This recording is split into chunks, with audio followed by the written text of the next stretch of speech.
A letter from Jesse Owens to Sha'Carri Richardson. Yeah, you don't need it. Dear Miss Richardson, I was going to give you some long, drawn-out speech. However, you and I both know about doing things with a little bit of speed, so I'll keep this brief.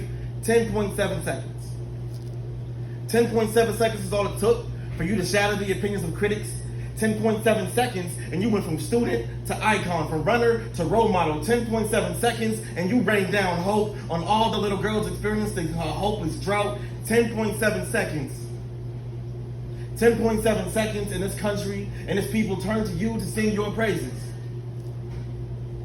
Which is why it's unfair that it took less than half of that time for them to turn their backs on you. Saying things about you, not as a runner, but more as a person. But I'll be honest, this is not the first, nor will it be the last time that they try to tell you how to run your race as if it isn't your race that they have an issue with in the first place. Because since the beginning of our race, they have belittled our race, not wanting us to get a foot in this race because they understand that in the foot race, they get relegated to second place.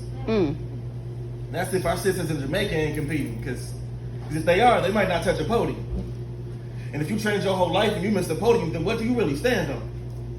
See, I was taught that you stand on what you stand for. And in World War II, Nazi Germany, I stood for my country. I stood for my people. But most importantly, I stood for all the runners. The ones before and after me, the finish line was just a little different.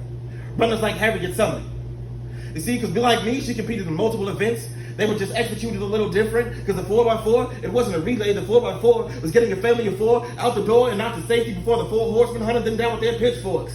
I stood for runners like Barack Obama, who ran his hurdles, jumped over the hurdles of people's opinions gracefully. The world watched, their eyes glued to his race while they hoped and prayed that he would make a mistake. He ran, he won, and at the end of the day, all they could say was, bro, his suit shouldn't be beige. I stood for runners like you. Sha'Carri, you are black. You are a woman, which means you have twice the weight on your shoulders. Now, I understand that half of that weight I can't understand, so I must come to you now, not as a runner, but more as a father. A father with daughters.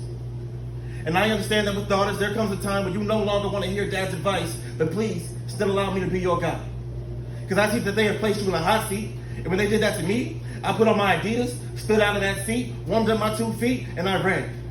And I ran, and I ran, and I ran. Sha'Carri, I know it's going to be hard, but please follow my lead. Just keep running, and keep running, and keep running. But please remember to stand on who you are.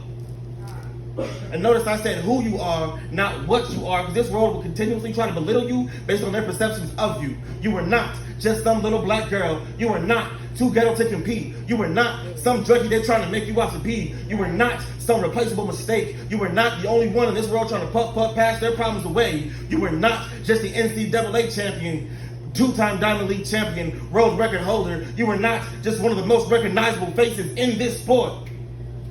You are Sha'Carri. Run like. Thank you.